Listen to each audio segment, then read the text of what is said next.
Stand by to launch FanStream Sports. 3, 2, 1. Let's start. Hello, sports fans. Welcome to FanStream Sports. Nothing but pure sports. This is the JP Show. JP, it's so good to hear you back on the air. Stand by. Now, here's JP. Greetings from Nash Vegas. Yes, we are coming to you live from Nashville this morning as I spent the entire weekend here.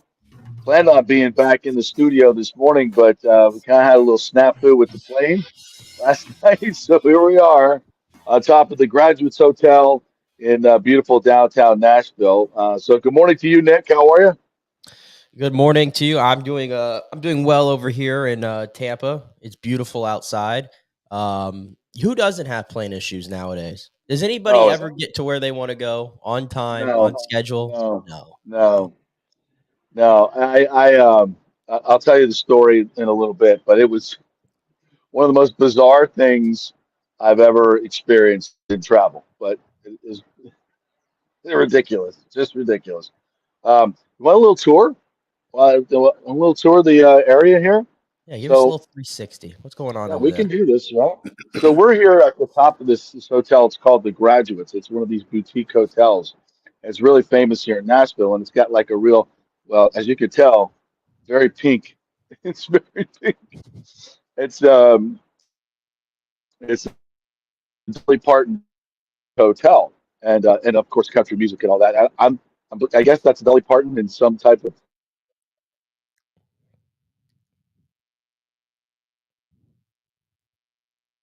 Here. And Vanderbilt University is right over there. You can see the tower. See that? And this is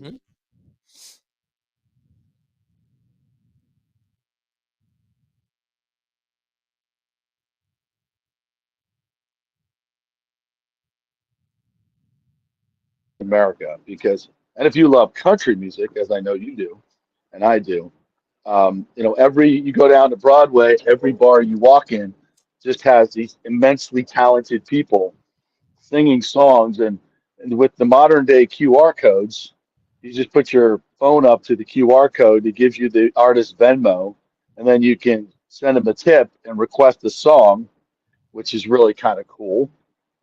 So we did that a bunch here, and you just hear the best music, and you just walk from bar to bar and hear these incredible. And every country star now has a bar. I know you're a big Morgan Wallen fan. Well, who's not? I am not. I am maybe far not. from, I am far from a Morgan Wallen fan. Let's put that out there. Let's not tell the people the wrong things about my country music takes. Okay, far from a Morgan Wallen fan. That's right. You're a Zach Bryan fan. I'm not a big Zach Bryan fan either, to be honest with you. No, I thought he was the shiz now. No? He's the shiz to a lot of people, but to me, All right. But all right. We don't have to go down the rabbit hole of my feelings on country music because I'll get going and I won't stop. But please do. Please do. Well, so Morgan Wallen opened his bar this week. We went to not the grand opening. It's kind of a soft opening, but the first day Morgan Wallen's bar was open here. If you've not been to Nashville, folks, these bars are insane. They're all about 6 to 7 levels. All right. And Eric Church has a bar. Luke Bryan has a bar. Everybody who's a star has a bar here, right? And every one of the Kid Rock has a bar, which is incredible. Very, very. It's exactly what you would expect from Kid Rock. It's loud. It's not the cleanest place in the world, but it's fun. It's super fun, and they all have rooftops too, right? And so you just go from the first level is usually a nice their main room with a band. Second level is kind of a viewing area overlooking the first level. Third level is usually typically a restaurant. The fourth level, same thing, viewing. Then you go up. Excuse me. Allergies on these up here. A lot of flora and fauna. And then they have the rooftop, and there's typically a band up there. So it's incredible, and the sheer volume of drinking and eating that goes on here is it's mind-boggling because all of these places are packed. I was going to say, how many minutes of your day did you go of each day without having a drink in your hand? Because I mean, I'm just I'm following along on your Facebook account and your Instagram Yes. account of what's going on, and you just seem to be at a different bar in like every single Yes. shot. And Yeah, we've crossed bar crawling. I'm assuming there's a drink in your hand in every single shot as well. Well, it's customary here in Nashville to imbibe, while you're enjoying the free music. I would feel guilty if I wasn't, in some way patronizing the establishment, right? That's fair. So yeah, no, and if you want to check out the stories, because you can hear all this incredible music. Jason Aldean we spent some time there. What was this guy? Grace Watson, I believe. Grace something great. Anyway, she was number two on The Voice. So this is Blake Shelton's bar, Old Red. Theirs is like a real chill rooftop. So she's doing kind of an acoustic setup there. She was just absolutely fantastic. So yeah, you just go from bar to bar and enjoy all this incredible country music for free. Well, the music's free. The drinks are definitely not free. And The drinks are did I 100% not free. did I also see that you found yourself to a Nashville FC game as well? Yes, yes, yes. We went to a Nashville SC, a Nashville Soccer Club, SC. Nashville SC. What a really cool stadium. It kind of gave me a little vibe of what the USF Stadium's going to be like. Very similar size, 30,000. Lot of premium seating, as you might agree. And then there's like one side is kind of all, and you're right on top of the pitch. Right on. See, I didn't say field, I said pitch. Well Right on done. top of the pitch. Beautiful grass field, and there's a nice little shade for the fans, and there was a little mist or rain, so we didn't get wet, which is really cool. Kind of sits up on a hill overlooking Nashville, and it's brand new, brand spanking new. I think it's the second season they've had it. I think they got an expansion team, so they were playing the New England Revolution, who's the worst team in the league, and they lost. But really fun atmosphere. They have a big, like the Rowdy section has, they have this one section that's just on the drums. The whole like literally does not stop all night long. So that was fun. It's a really cool vibe, and the stadium itself was. I mean, it's and they built it for 375 million. It was supposed to cost 275. Cost 375. Seats 30,000. They have a lot of concerts there. Kind of an outdoor venue. Really, really cool place. Obviously it's not going to be the same as the USF Stadium, but the same size, same vibe. Like everything's new and nice. It was a really cool experience, What part and of they love their soccer. what part of Nashville is it at? Because I mean, I haven't been there since I haven't been to Nashville since the Lightning Stadium Series game. And I think that Yeah, might have came in right after. yes, it did. It was finished in 2022. Um, I'm trying to think of it's kind of near where Belmont is, not far from Belmont University, so kind of up on Oh the yeah, I hill. got it. You know, Yeah, Nashville, it's kind of up on the hill, kind of right. between Vanderbilt and Belmont in that area. If you know where the fairgrounds is, it's there. Yeah, It's their fairgrounds. Yeah, it's right next to their fairgrounds. So, building a stadium near the fairgrounds, that might not be a bad idea. By the yeah. way, we'll get into some Rays Stadium talk today as well as the nice shiny renderings were put out this week, just in time for a vote. Hey, they were beautiful. I'm not even gonna lie to you. They were No, beautiful. they are. They are. Public Park was popping off on the timeline. Public Spark, It's got to be Publix Park. Come on. you think? I hope so. If anybody's got a brain, Publix Park just makes so much sense. Yeah, yeah, it does, and they certainly have the dough to make it happen. The 300 million that make that happen, which the city will get none of. Yeah, absolutely. That would be absolutely fantastic if we build a baseball stadium over there. That's a great idea. Um, yeah, so that was a really cool experience, and just the whole Nashville vibe is just I just love it. And this bad boy, we can't go too far without. We go into Boot Barn down, and Ashley sees this, and she's like, oh yeah, Oh, Fourth of July, this is the most Fourth of July touristy coming. this is the Oh most yeah, touristy story I think I've ever heard, and you've only gotten it's like 5 seconds into it. it's absolutely hideous. It's absolutely hideous, and but we just had to get it. She's like, this is you. We got to get this all day. So I got my Fourth of July outfit in Boot Barn. We made a purchase down. Yeah, it's a touristy thing to do. Absolutely, 100%. Cheers to that. Oh my And when you goodness. come to Nashville, you buy something cheesy and American. You know me. I'm very much a patriot. Very much a patriot. So got my Fourth of July stuff, and for every country concert I ever go to, this will be the garb. So I'm good to go. And Look it's at just that. Look at that obnoxiously. thing. It's Uh, obnoxious. It's it is obnoxious. it's obnoxious. You know how many like compliments I got on this? It's Are like you wearing America, that? Are you wearing America. that on the plane back? Are you wearing that on the Oh plane hell back? yes. Oh hell yes. 100%. Oh my goodness. So here's the story. Yeah, I was headed to the plane last night with this. So Nashville Airport is kind of interesting. So there's a terminal for the more low budget airlines, shall we say? And so unbeknownst to myself, you have to get on a bus to go to the terminal, like that actually travels on the tarmac. This is the thing. So we're sitting, waiting, we're near what we thought was, 5 minutes from our gate, right? Because, we're in C concourse, or we're gate C9. So we're 5 minutes from the gate. So we thought. So get up, we're heading to the plane. And I'm like, what's this? You got to get on a bus? So you get on a bus. It takes you across the tarmac. Like, so, all right, no big deal. So we get to the tarmac and we stop because the plane's got to go through. Like we're we're at a stoplight where the bus is and waiting for all the planes to go through. So there's a backup on the runway for some reason or whatever. So these planes are just sitting here and we're just sitting in the bus. Can't get over to the terminal to get on the plane. So by the time the parade of planes goes by, 30 minutes later, we're taking off and we head on over to the terminal and they shut the door right before we get there. That's fantastic. Like, what are we doing? What are we doing? I live and learn. Our fault, right? My bad. Didn't know, but so here we are on another day in that. We have spent another day in Nashville at this really cool hotel. Not the worst thing in the world.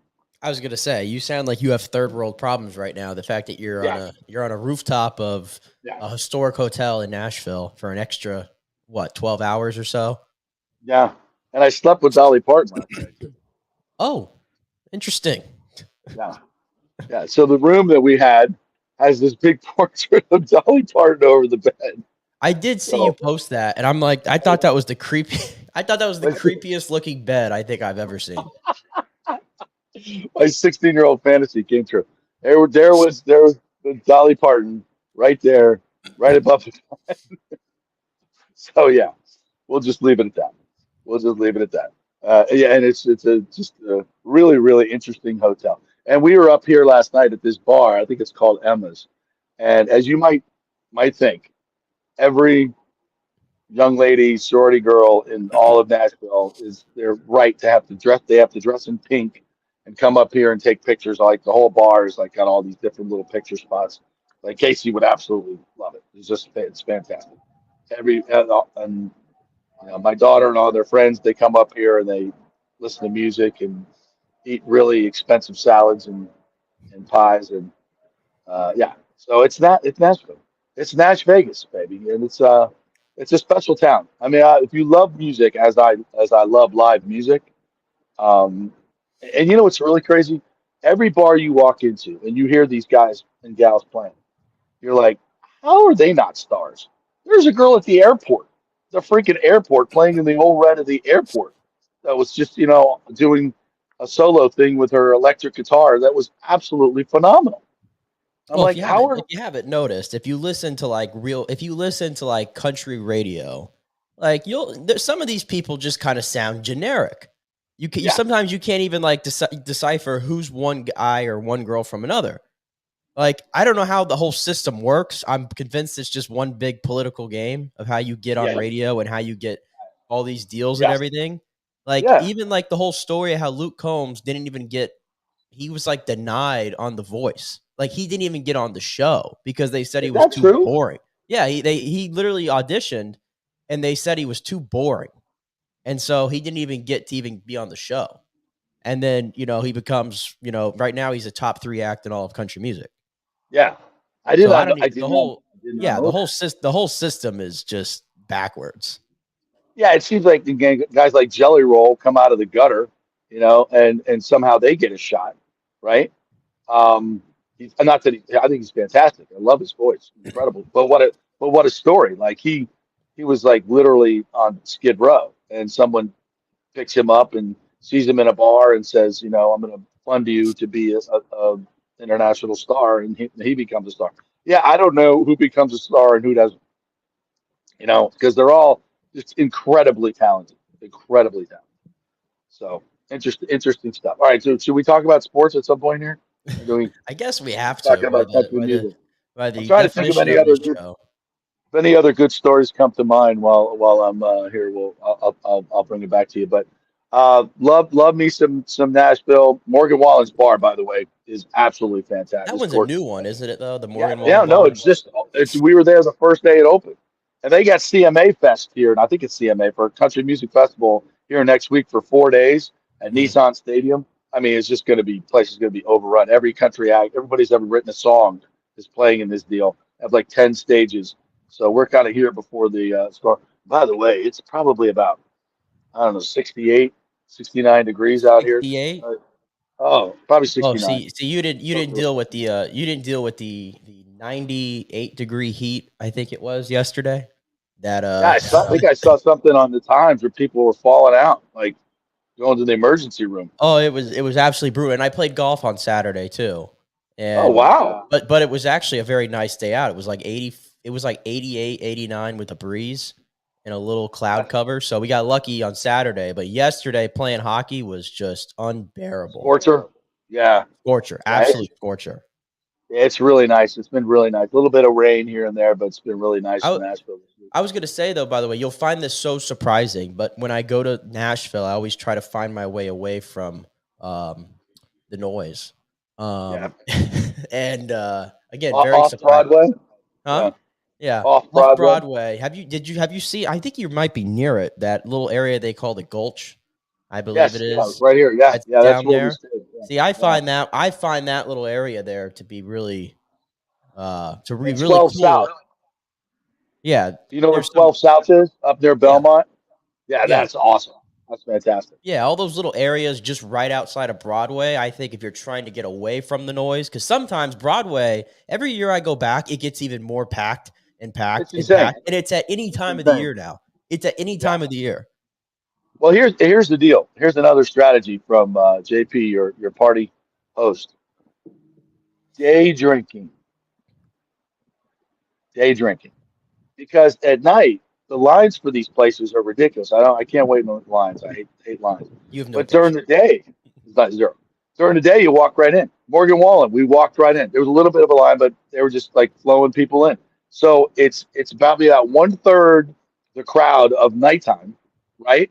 So you can get drinks, you can get good spots to listen to music, right? And you can party all day, and then you wind it down about 8 o'clock. You're in bed early, and then you can get up and do it again the next day instead of like so hung, you'll get into 4, which my son did the other night. And Oh, then you're like the next day you're toast, you're completely toast. So kids, day drinking is how you do this here in beautiful Nashville. Because then, and by the way, why is Broadway still a through street?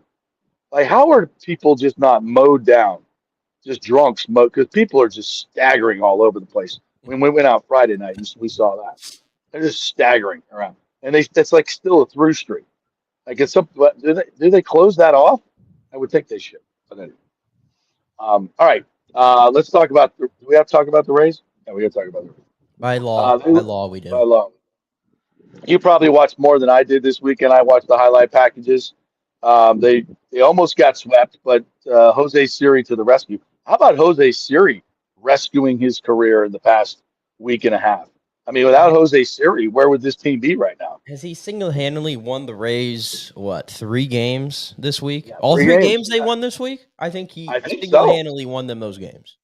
Yeah, It's fair to say. By the way, I did. Did you see I didn't see this until ex post facto, but the girl that does the play-by-play for the A's. Did you see that call? The call. Oh, So this is what. was it the tying home run he hit the other night? And Yeah, on so he Wednesday night or Wednesday afternoon. yes, yeah. So he just before he hits 30 home run during the bat, the young lady says, "This is not your night, Jose Siri." After, so this is not your night, and then he proceeds to just deposit it into the left field seat. Mind you, he had a home run already before already in earlier in the game before she said that. Yeah, Jose Siri, this is not your night. Oh my goodness, Young it was just sportscaster. brutal. That was brutal. And then the way she Young, called it, it was like oh, it's the back most deep to left field and gone. gone. And no, she like talked through it. It wasn't an actual call. She was like, because she was like, Mason Miller is gonna get payback or something, is how she Yeah, phrased it. right, right, right. And then she goes, and Jose Siri has delivered that payback right now with a home run to tie it up. Like she just said it like just straight. There was no call to it. And I'm just watching it. It was like it was a nails on a chalkboard moment. It really was. Like the analyst in the booth must have just been going, "Oh my god, no, she did not just say that. She did not just. Yes, she did. But I Yes, will she did. say though, I will say it's funny. I know that's the series before, but the point stands that the Rays for their struggles hitting in that series. How is it like even the first game they had to face Mason Miller, they got some good at bats off of him, and then they Yeah, end up getting a home run off of him. And it's like of all yeah, people that they could hit off of and have good at bats, it's the guy who's throwing 102 and 103 yeah." and And nobody else in Jose the league can Siri. figure out. And Jose Siri of all people, but yeah, so he continued that Well, that's yesterday. how it works. That's how it Yeah, works because he swings as hard as he can, and the other guy's throwing it as hard as he can. And if the two shall meet on the barrel of the bat, good things will happen. yeah. Well, I mean, to be And fair, and we talked about it last week. The approach from Jose Siri has been a lot better lately. It does feel like he's simplified things yeah, a little bit, and now he's getting rewarded moving up in the lineup. But yesterday, that was a big hit for him because getting swept by the Orioles. That's debilitating. And then, listen, the Orioles are a damn good baseball team, yeah, but I felt like I actually did feel like the Rays deserved to get a win out of that series because even though they lost 2 out of 3, like again, it's Baltimore. I think they made Baltimore work for that series. I really yeah. And thought they made Baltimore them had work some. for it. They had some very timely hits. Very timely hits. They played some great defense. Fantastic. There was a Oh, lot of great they defense in are, that yeah. series by both teams. Baltimore, you look at the way they're set up, and obviously we know that they have all these young stars all over the place, but it's like they got a plus defensive guy at every single Every position. position.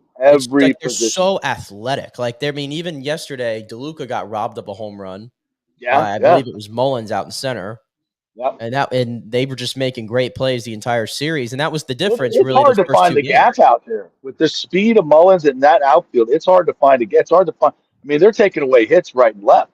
Right.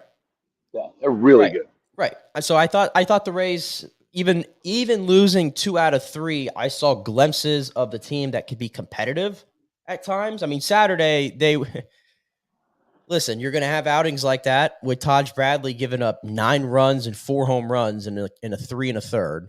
I mean, the Yeah, wheels that was just brutal. fell off for him. But that's definitely the difference between these two teams right now is you know, the Rays stars are not hitting, and even I say that I use the word star loosely. Um, they're stars for this team, but they're not really stars for the league. And when you look at what Baltimore is No, putting out there, like Gunnar Henderson is a star. Adley Rushman is a superstar. star. Like these are, yeah, the word superstar almost comes into play when you describe those Yeah. guys. And they got the big hits when they needed them, and they have the ability to hit the long ball. And Yes. the Rays, unfortunately, have to string along hits to get their runs home. And, Well, didn't you see just in watching the highlights? And that's such a great point. Their power and their athleticism, like they kind of look like the Rays of years past. I mean, they are, except they've got, I think, more sluggers, and they can beat you in so many different ways. I feel like the Rays kind of played almost their A minus game and still, couldn't sniff it. It really showed to me how far behind the Orioles they are. Is that fair? Yeah, I mean, listen, they are not in the Orioles league. But that being said, I thought they made the Orioles work for it. Like Friday Yeah. night, for example, was a tight game all the way uh, through 6 innings, and the Rays just unfortunately couldn't get a big hit to save their life. And then Saturday, the Rays got out to a lead and Yep. everything, and the wheels fell off for Taj. And then it gets to when you give up 9 runs through 3 innings, you're asking a lot out of your offense, who already had given you 5 runs to that point, Right. to Right. really score more, and they obviously just went complete mute. And they had Yeah. chances, but it's like their big hit counter, like they hit it. That was it.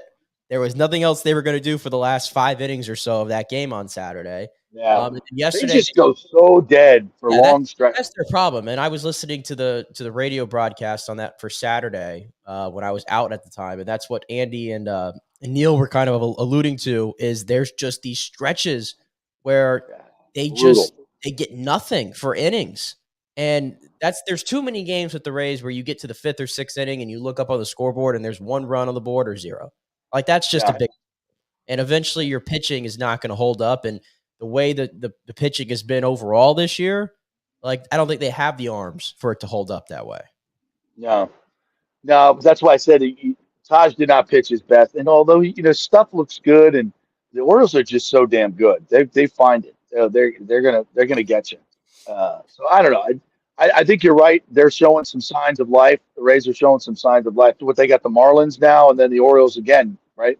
Yeah, I think they have an off day today, obviously, and then they have 2 against the Marlins, and then an off day on Thursday. So they got 2 off days. 2 off And days. Heflin's coming. And Heflin's going to pitch either Wednesday or Friday, right? Yeah, it sounds like Eflin could be ready to come back on Wednesday. Yep. And so they're going to have to O'Shea's roster coming crunch him back. in. O'Shea's coming back. He's ready to come back. Taylor Walls went 1-for-1 last night at Durham, I believe. So he's ready to come back. But where is there a spot for him? I mean, Evan Klosky put up like a side-by-side comparison of all their analytics numbers. You know, if you saw that on Twitter of Caballero and Taylor Walls, and it's like Caballero he looks to even be a better defender, at least has more range than Taylor Walls, which I thought was interesting.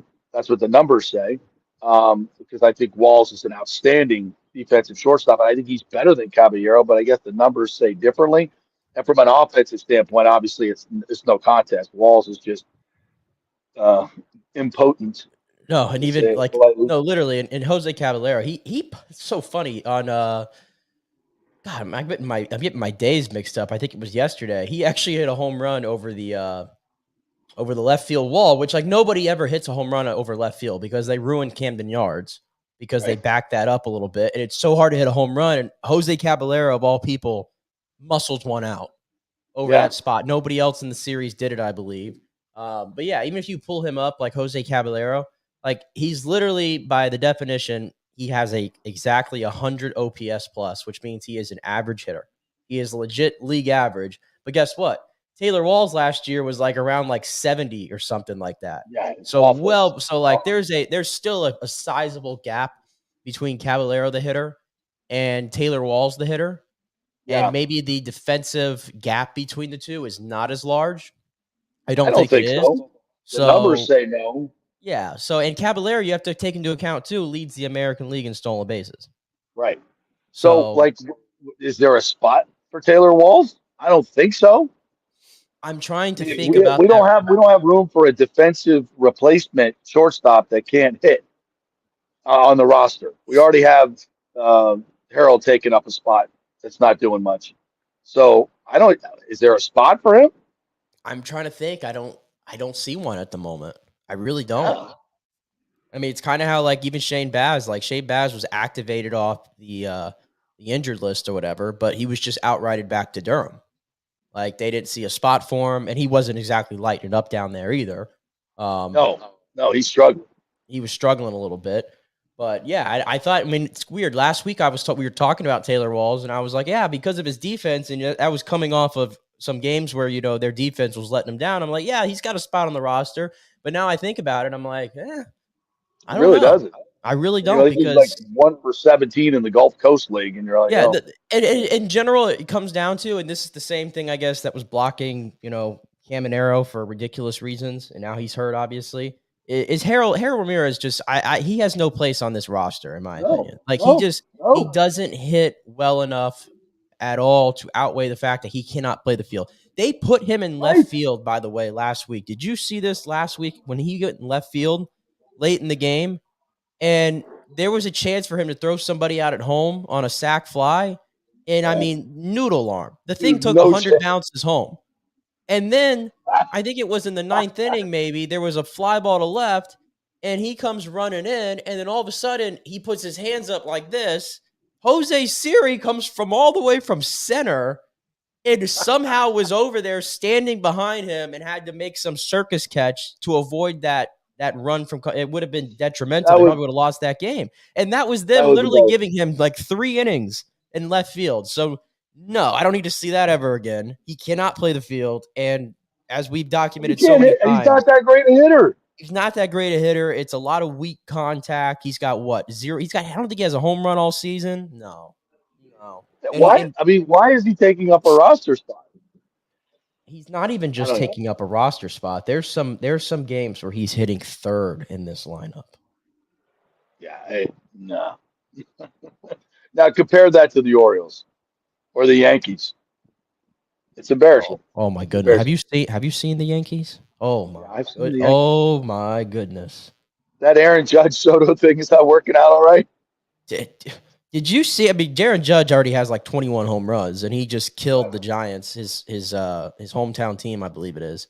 But Yeah. Soto yesterday hits one in like the first inning off Blake Snell, and then comes up in the ninth inning. They're down 5-4, and he hits a freaking tank in AT&T. The place goes nuts because there's Yankee fans everywhere. And Everywhere. even I, far from a Yankee fan, we despise the Yankees, and I'm watching it, and I'm like, I mean, how can I hate on this guy?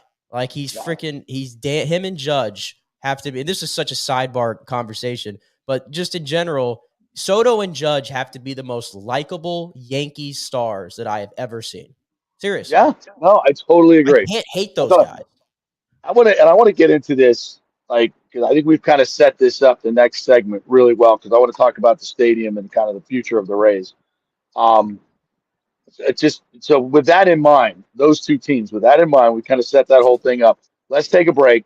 Come back on the other side. I want to talk about the renderings, which are awesome and all the cool stuff, and the votes coming up soon, all that good stuff. We're coming to you live from Nashville, up here one more day, and we'll talk about all the other things. We're going to get into the hockey, the basketball. Caitlin Clark, we got to talk about that. FSU and their regional, Simone Biles, lots of stuff to get to. Brought to you by the G's Law Group, JEEVES lawgroup.com, and presented by Hydrate Heroes. Go to tryhydrateheroes.com and get your free 3-sample pack and enjoy the wonderful benefits of Hydrate Heroes. Back in 3 from Nashville. Stay with us.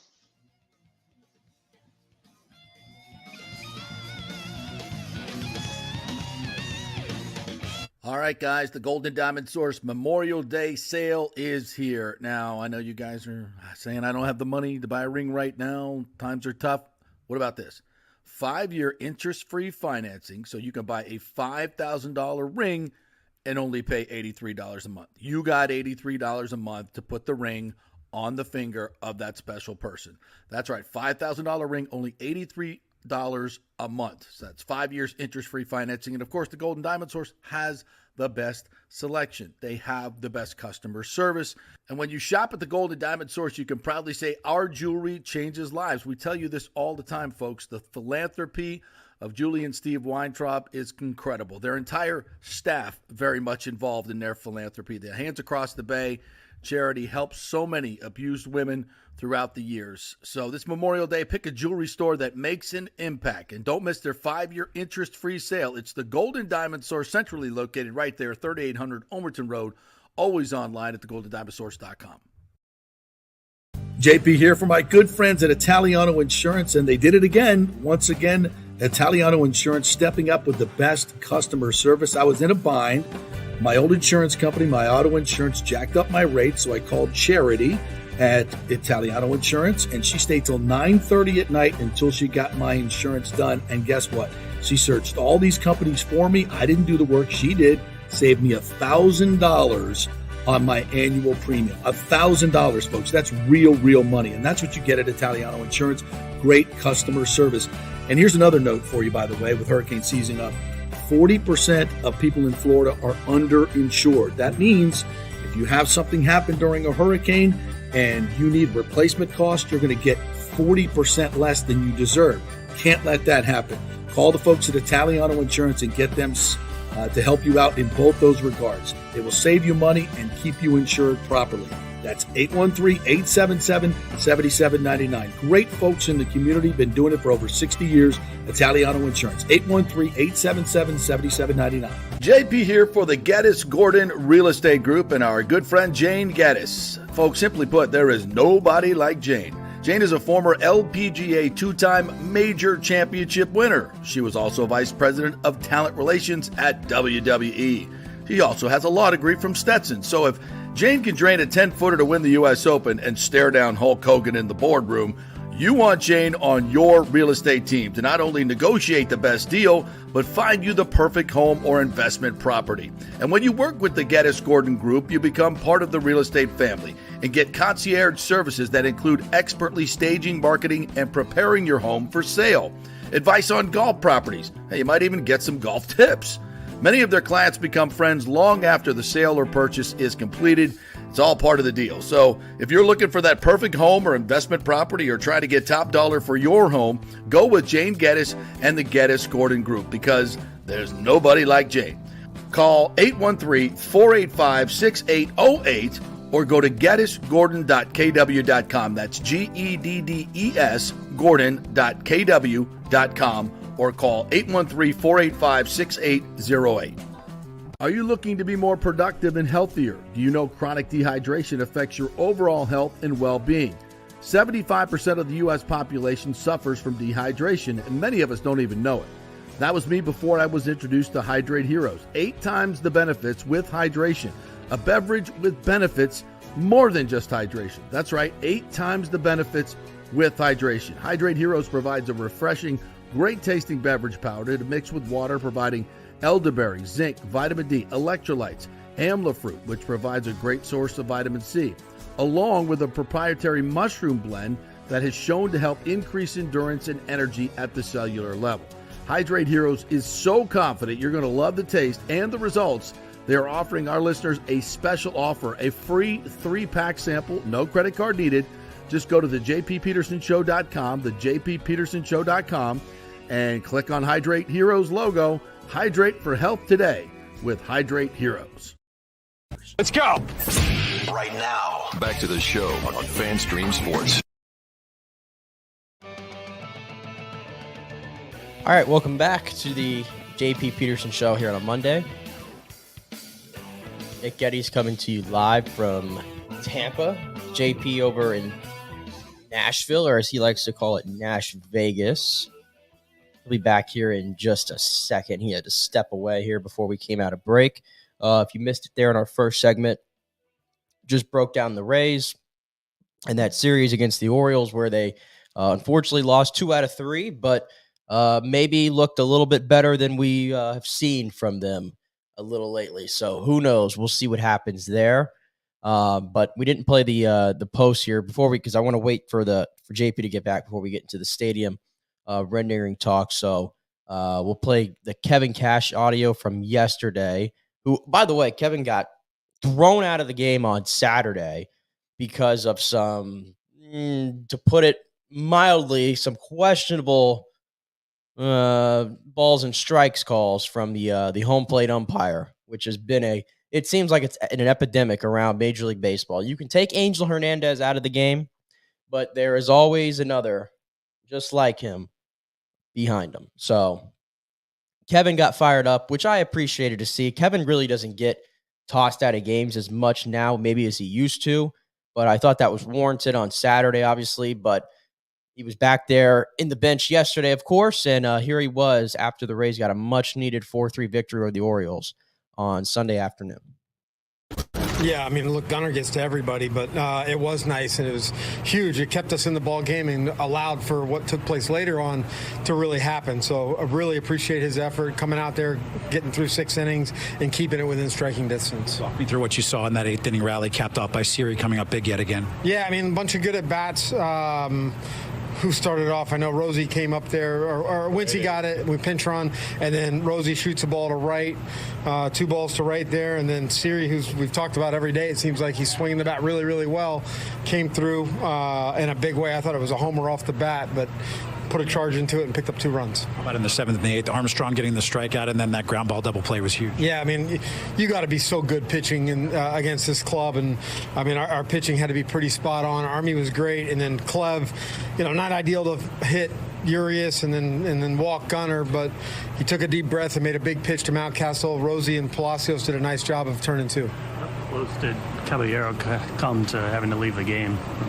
I mean, he was hurting. I think it was kind of a weird, awkward land, like his elbow almost jammed into his ribs. I mean, he was hurting quite a bit, but I'm glad he stayed in because he put a charge into the ball earlier in the game. He looked okay when he got up to plate. Yeah, he looked all right. Yep. Was Siri going up there to bunt? Was that the plan, to have him bunt the guys over? Originally, yeah. And then the way he looked after the first one, we decided to take it off. Swinging with Yeah. We were wondering if you were going to yell at him to take it off or something. No, we yelled, hit. Yeah. He tried it a few times.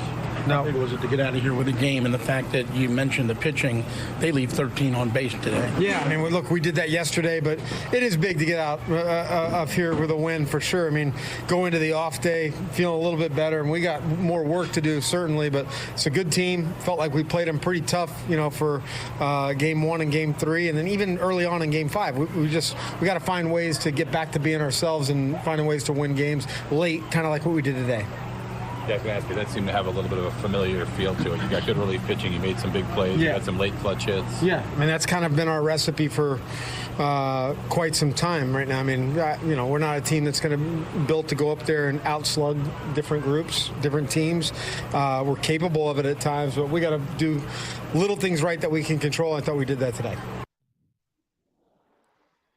All right, there was Kevin Cash yesterday after the 4-3 win. We got JP. You got us back here? I'm back. Yes. Sweet. The FBI came and questioned me because I was wearing something patriotic and wanted to arrest me. But I'm sure that's the only reason why they're questioning you. You know how it works in the country now. You don't have to do anything wrong. Just go ahead and just arrest you being patriotic. It's all good. Interesting from Kevin Cash there. I know he's got to be frustrated with his team, but I think he also has to. When he goes up against his Orioles team, and they'll see him again this weekend, he's just got to go, I am so outmanned and outgunned here. We got no shot. Well, I even mentioned it there because I forgot to say it in the first segment. He actually got tossed from the game on Saturday because the ball strikes were just they just get worse and worse. I used to I'm not for the whole automated strike system that just does everything for you necessarily, because human error is part of the game, but at the same time it feels like, and maybe it's just more magnified now, but I just don't recall it being this bad. I agree, and I think what makes it worse is the strike zone thing that we see on TV all the time, and we can see how when they're making the errors and how bad the errors are. Yes, it is part of the game, and I would like to see guys just swing the bat more. Because you can make good contact with balls that aren't in the strike zone, but the pitchers are so freaking good now that I think every advantage that we can put for the hitters is probably good for baseball. Is that fair to say? Yeah, and I think there's a system. I believe the minors does this where you can. I think you can if the umpire calls a pitch a ball or a strike. I believe if you're a pitcher, maybe if a batter too, you can challenge it. And then they'll go check the automated strike system. And I don't want to see that. I don't want to. I know they have stuff like that too. Yeah, we don't need any more. Oh no! When I say a challenge, it literally takes a second. All the guy does, or the umpire rather. I think he literally checks something real quick. I've seen it. It takes a second or two and doesn't Good. disrupt anything. Good. I know they're testing things out. Shocking development there. Yeah. Yeah. Yeah. if it doesn't slow down the game, fine. But it's gotten so bad. Of course, with Angel Hernandez being kicked out of the league finally. Yeah, let's just voice it like that. He was kicked out. He was kicked out. Oh no, he retired. No, he was kicked out of the league. Finally. Most egregiously bad umpire. Could charade for 3 decades. Unbelievable. Yeah, so I've come around to automated strike zone. It's just, I always thought that there was nuance to it, that the computers can't be as good as the human eye, because where is the strike zone? Is it, it's supposed to be shoulders to knees? It's not that. It's chest to knees, right? Right. So it's weird. It's a nuanced thing. So I always thought that you needed a human umpire to be able to make those calls, but it just seems now that it's.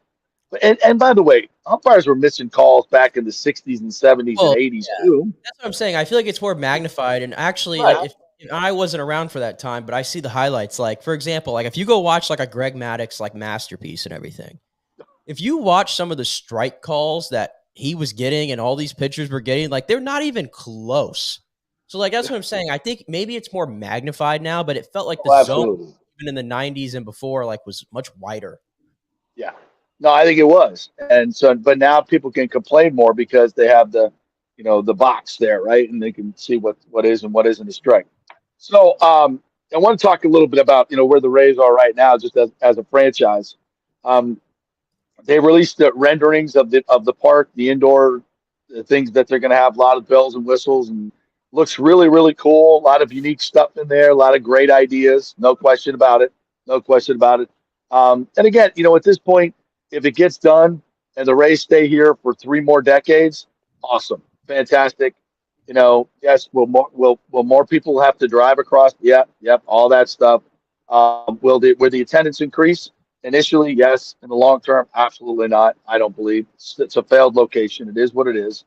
But if they build it and it happens, and there you go. Is that Publix Park right there? That's your Publix Park. That's my Publix Park. Yeah, and here's one of the photos there from the outfield perspective, and I believe you can see this out from the outside, right? Yeah. There's an outside look which looks really cool, and then this one here, this is a really cool shot, and I believe they have these panels here. I believe they open. They're supposed to, yeah. They're supposed to be translucent and they open, yeah. Right. Bring the natural light in. Yeah. If it all gets built like this, it could be really, really nice. Although the outside design is to me very unimaginative. It's very square. It's very Walmart-ish. There's just no creativity to the. I mean, am I wrong on this? It's just kind of blah. It's kind of a box. Whatever. Look, the problem with it, and the mayor put out something with the renderings and all this, and there are all the comments on his Twitter were like, well, the renderings are wrong because there's actually people in the ballpark. Did you see the playoffs last year? And that's, yeah. And I would say probably 85%, 80% of the comments on his thread where he put it out were all negative about it in terms of what it is for the city. If the vote goes their way, whatever. At this point, it ain't my money, and I think it's a terrible deal for the city, an absolutely horrible deal for the county. I think there's way better ways to spend it, and obviously, I think that it obviously should be on the Tampa side. There's still a deal to be done over there if it's going to be a true public-private partnership, but not with Sternberg as the owner. That's never going to happen. So if by some miracle this does get voted down, and I think there is a chance that it could go down. I think there's some swing votes here with Montanari and Driscoll. They'll be the deciding votes. I guess the county commission is all in from what I hear, so there's no real. That's going to be rubber stamped. So if it does go through, I still think there's a long way to go on that. There's a lot of things that need to be changed on the agreement, but that I don't think the Rays necessarily will go along with. But we'll see. We'll see. And if it does happen, that's great. But the bottom line is, where the money comes from is the luxury boxes and the premium seating. And in the long term, there's not enough businesses in St. Petersburg that are going to buy those up. This has always been a huge part of the location problem because Most of the businesses, the biggest businesses, are housed on the Hillsborough side, and they have decisions to do with what they're going to do with their money in terms of buying luxury boxes. Are they going to buy boxes at Raymond James Stadium, Amalie Arena, where they get concerts and everything? Or are they going to spend it on a Rays box that, for the most part, during the week they can't give the tickets away? Well, The I answer is wonder. no. I wonder, and I don't know if this has been part of the plan. Maybe I missed it. If they're going to try to make this a multi-purpose thing where they could use it Yeah. for other events. Yes, they are. They're going to try to make it as community friendly as possible, so that the community can get more benefit out of it, other than Because like even like something as and this is not necessarily small, but like in my world of pro wrestling, obviously, where they just had the Royal Rumble at the Trop, for example, like that's what WWE starts to do now is, but not just WrestleMania gets these big shows like this. They do it for their Royal Rumble, for the SummerSlam. They go to these stadiums and stuff like this where they can put 30, 40,000, 50,000 people, and obviously, like, you think they couldn't put one of those in this stadium and they I would wouldn't think do that? so. Yeah, Of course they yeah, would. So I think yeah. that'll add to it. And maybe so if they can get concerts, if it can be configured that way, I think, I'm not going to tell you the thing doesn't look beautiful inside, like It does. clearly. Looks fantastic. Yeah, So absolutely. it's another option for in this area. So I don't know. I think there's some potential use to get some mixed, some other events in there. And the other part of this that I think, you know, I'm starting to think like, because the whole attendance argument and how much is it going to affect attendance, I wonder how much the team is really focused on the attendance part of it and not just, the land rights of it and the development and things like that, where it becomes a big moneymaker regardless of what the attendance is. Well, here's the thing, though. Even if they make a crap ton of money on the land and everything in development, which they will, because they can sell it off right away to other developers. And, there's so many problems with this agreement. We've talked about it. I'm not going to get into it. And so much of it is trusting the developer and Stu Sternberg to come through and do what they say they're going to do, because there's no real hard guarantees in the contract for most of this stuff to get done in a timely fashion. And Hines has already stopped work on other major projects because of the economic cycle that we're in. So there's a lot of issues with that. And again, I'm not going to get into all that. But the bottom line is, Nick, even if they make a ton of money, where's the proof that they're actually going to put the money back into the team? He's been making money hand over fist for a decade, and he hasn't put the money back into the team. He took $500 million of it and moved it to a whole nother account. Well, I I mean, will. That's what I will allegedly, say. It's according like to the lawsuit, that's what which I will say because if you he had to listen, settle, by the way. because if you listen to it from the team side and from Stu Sternberg's side, it's like, okay, if we get this new stadium built up, we're going to have the opportunity to open up our payroll more. And Where's the evidence that suggests that's going to happen? see, that's my thing. It's like he said that, and so if and when this gets built in 2028, then I'm going to hold you to that promise. I want to see the payrolls increase. And when the payrolls do increase, like they did this year, I don't want to hear comments about, oh, we're stretched thin right now. We're incurring. I don't want to hear that. I don't think fans want to hear that. And at the end of the day, because at the end of the day, we care about the product. The fans should only care about the product that's on the field, and who's in that uniform. And when it comes to attendance, maybe the Rays are not necessarily focused on what the attendance is going to be. But for me as a fan, it helps the ballpark experience when I go and I got a full stadium. Like that plays a whole part in it. Like I think like Rays games would be infinitely more enjoyable to go to if I had 25,000, 30,000 people in the Trop every night, as opposed to 12,000 people. Like I can love the team as much as I want, but when I go there and it's 12,000 people, 13,000 people, come on, it's just a little difficult to get into it. It's bad. There's no energy in that place. When it's full, when it's a playoff game. Oh, sorry. When it's a sold out playoff game, the atmosphere is incredible. I've been there. We've all been there. And it's fantastic. And this new ballpark would be 10 times better if it was full. But I mean, again, the logistical problems to get there. There's going to be a parking deck. Getting in and out of the stadium. It's still it's a downtown area with terrible road. it's a bad setup. We know the location is just horrible. I'm not trying to be too negative on this right now. I'm trying to be respectful. No, All because right. I mean, personally, you know this. I'm like, I have my opinions on it and everything, but at the end of the day, like, I'm not going to root against the area No. thriving and having this team stay long term because nobody wants them to leave the area. And if this is what we have, then am I going to continue to shout at the rooftops about it and burn it down? No, I'm not going to, because at the end of the day, the whole thing it'll be over with, and there won't be any more stadium talks to come from it. This will be it. Exactly. For better or that's worse. That's the best part about it. Right. Now, is it a colossal? It will be a colossal mistake long term. Yeah, I think it is. I do think the stadium issue has become a very divisive topic, and absolutely, it's become, you know, whether you're on one side or the other, and nobody can have just, you know, a rational conversation about it. It's just a bunch of screaming back and forth. Everything in this country. Right. Right. It's so like we're screaming back and forth, and at the same time, we all love the team, but we're all on the same team. Right. Right. But, you know, it is what it is. So the day that this is whatever this whole situation ends is a great day overall. Now, do I think it's going to be long-term success for the team? No. I think you'll still have the same issues, and we'll hear, oh, we had to pay for the stadium, and it's not, the attendance didn't increase the way we wanted to, so we can't put the money back into the team, blah, blah, blah, blah, blah, blah, blah. And then you look at the Yankees and the Orioles. I mean, the Yankees have finally figured it out, right? They finally figured it out a little bit, even though now Hal Steinbrenner is like, Steinbrenner is like, oh, we can't continue with these payrolls. The Yankees can't continue with the pay. Are you kidding me? We don't know if we can sign Juan Soto back because we're strapped for cash. Are you kidding me? Like, Yankee fans are like, shut up. Are you kidding? Like, shut up. And they, by the way, they have the Yankees. They can't continue with a $300 million payroll. Are you serious? Yes, they can.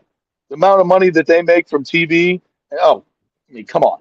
And now that they have I was going to say, I think they reported something in like 700 million in revenue or something crazy like that. It's ridiculous. It's ridiculous. To make that comment, Yankee fans must be just absolutely apoplectic. That's crazy.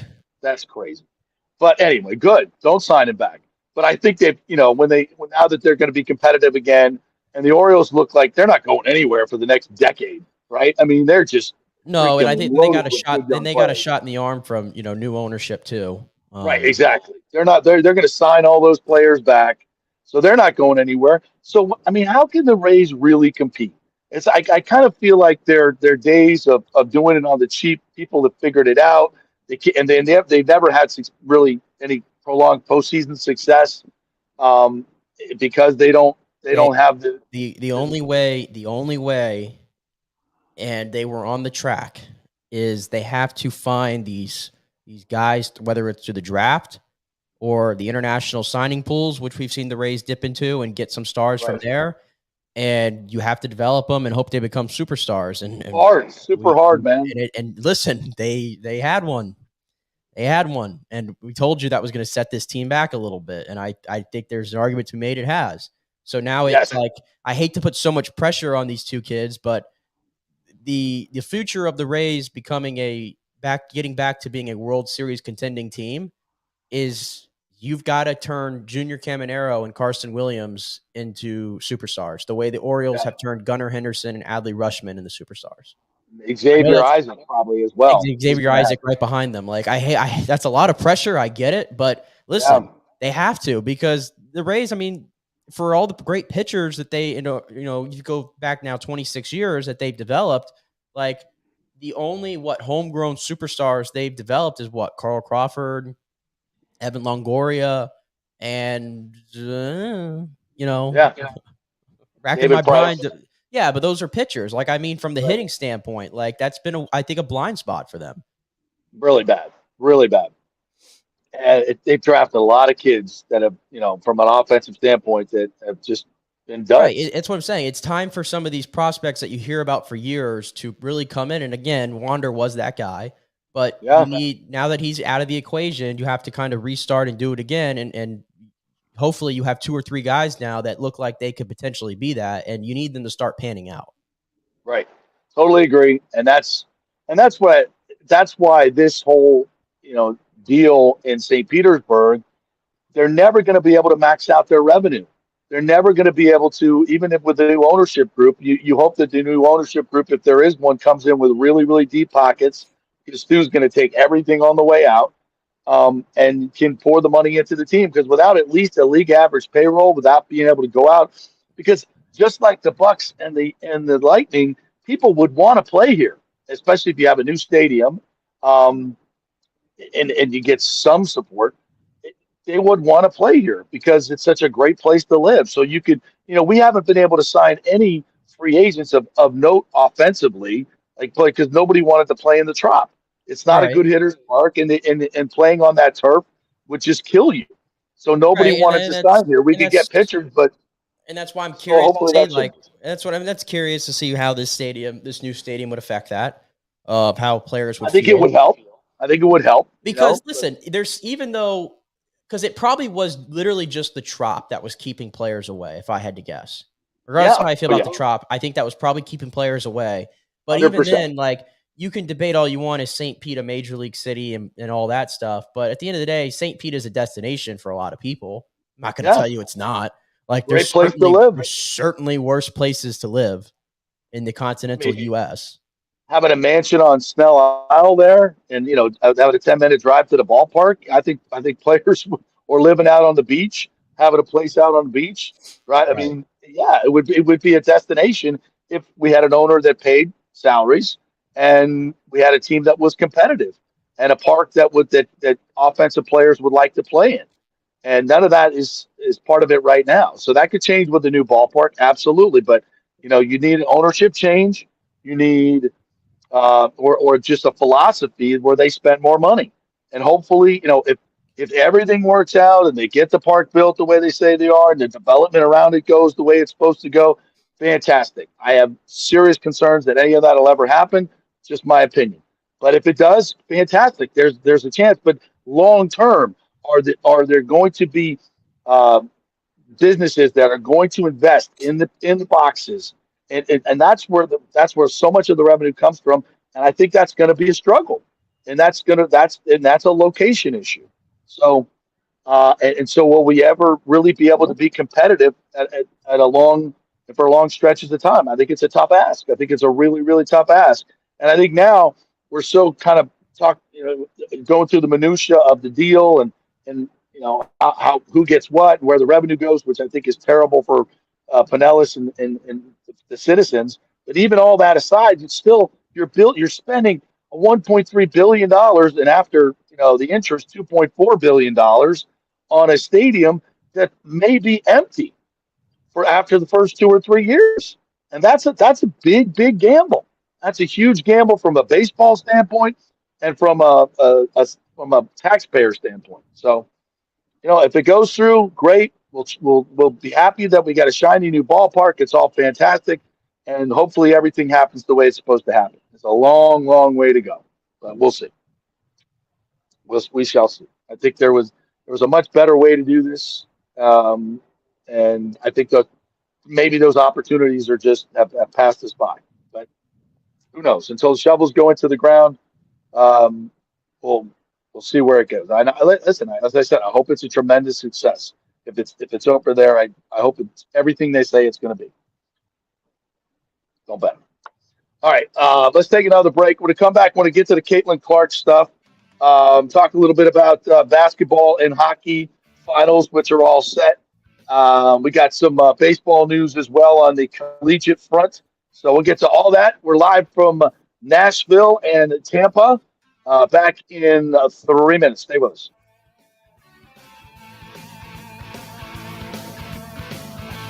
Are you looking to be more productive and healthier? Do you know chronic dehydration affects your overall health and well-being?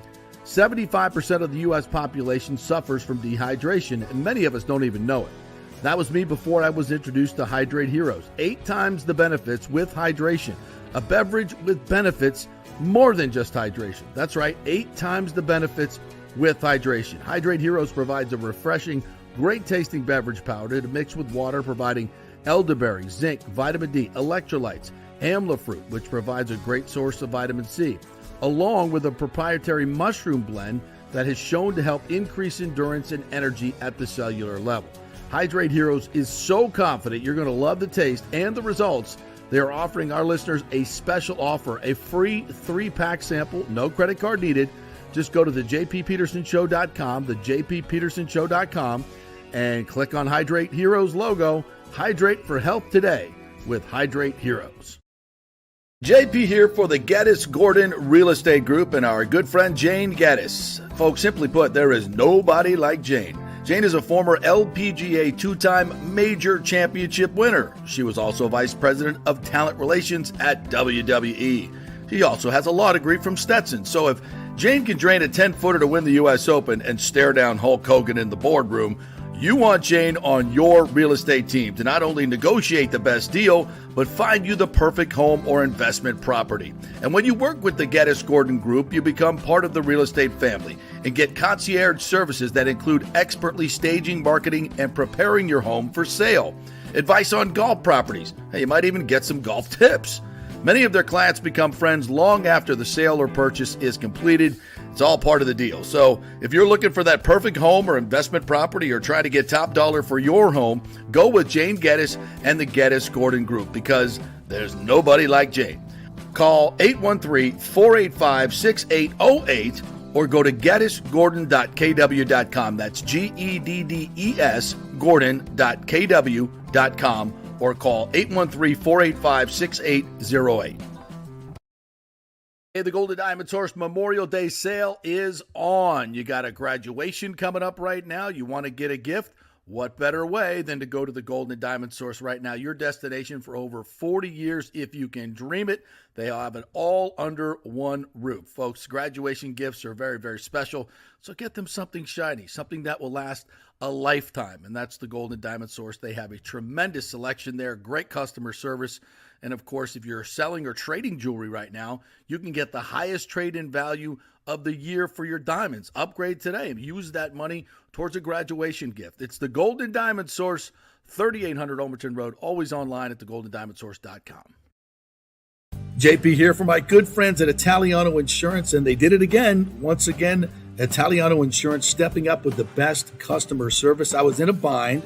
My old insurance company, my auto insurance, jacked up my rates, so I called Charity at Italiano Insurance, and she stayed till 9:30 at night until she got my insurance done. And guess what? She searched all these companies for me. I didn't do the work. She did.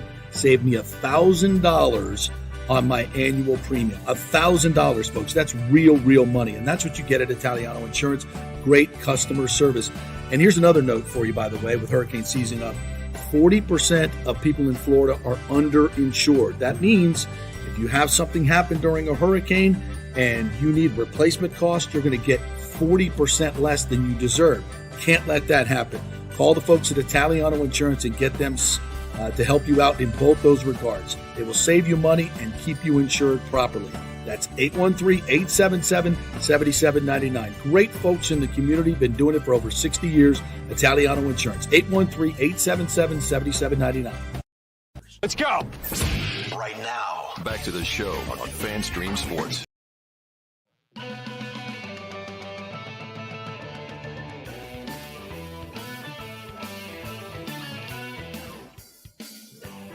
There we go. Welcome back to the JP Peterson Show as we're rolling on here in Nash Vegas.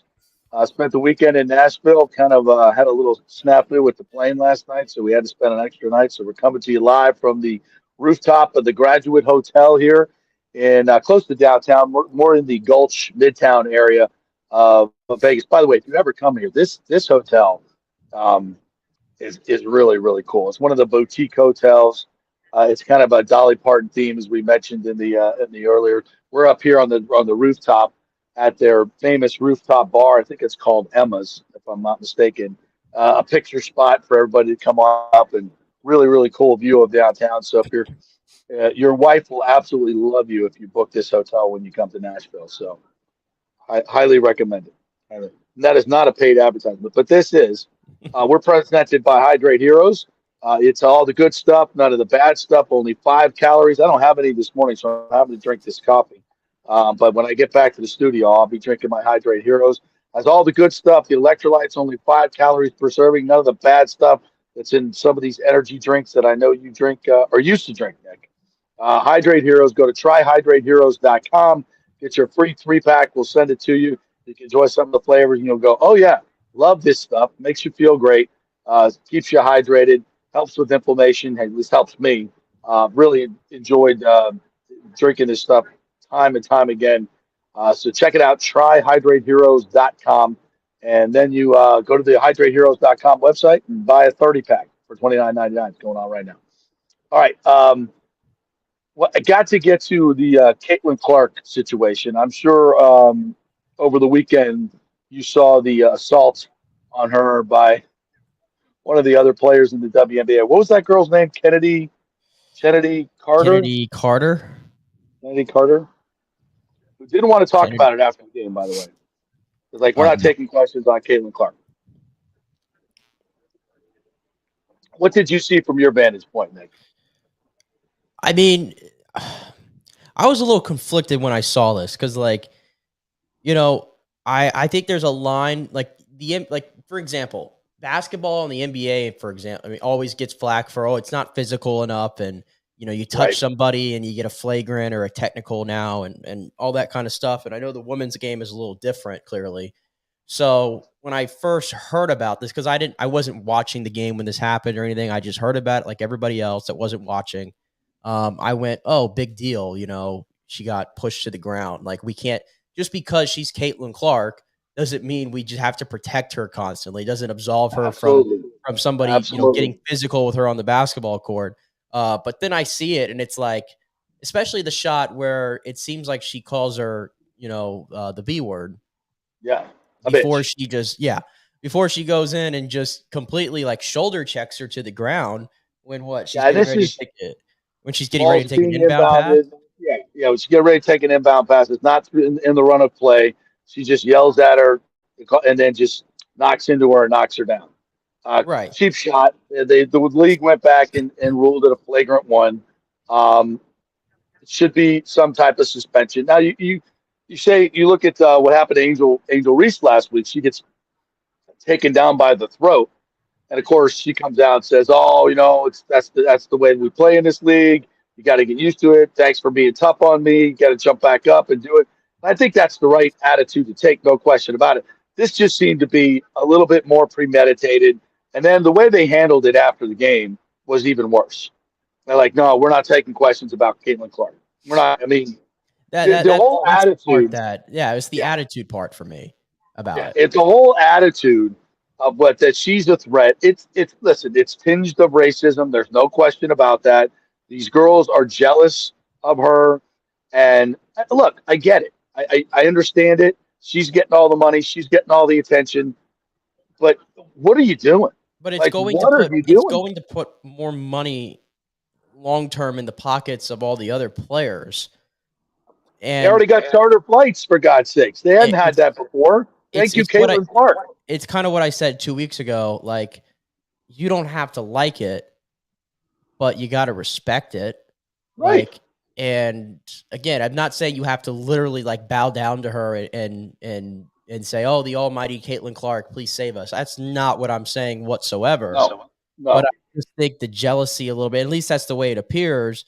It just went a little too far in the situation. And then for Kennedy Carter to go on her, she didn't want to talk about Caitlin Clark after the game, but she the next day found it right in her mind to go on her Threads account. Threads of all things. I didn't even know we were still doing Threads. And to say something, and I believe it was right here. What is Kate besides 3-point shooting? What does she bring to the table, man? It's just a wild statement to make, because if anybody has watched Caitlin Clark throughout her career at Iowa, and hell, has even watched her in the WNBA, even through a 2-9 start with the Indiana Fever, where she has struggled at times. In fact, yesterday on the second half of a back-to-back, she had 3 points, Caitlin Clark, 1 of 10 from the field. Okay, so obviously she's going through some growing pains. But with that being said, like, she's still facilitating and getting like 16.9 points, 6.5 assists, and 5.4 rebounds. And you're telling me that all she brings to the table is 3-point shooting? Like, Stupid. That's just a ridiculous statement to make. Ignorant statement from a basketball standpoint.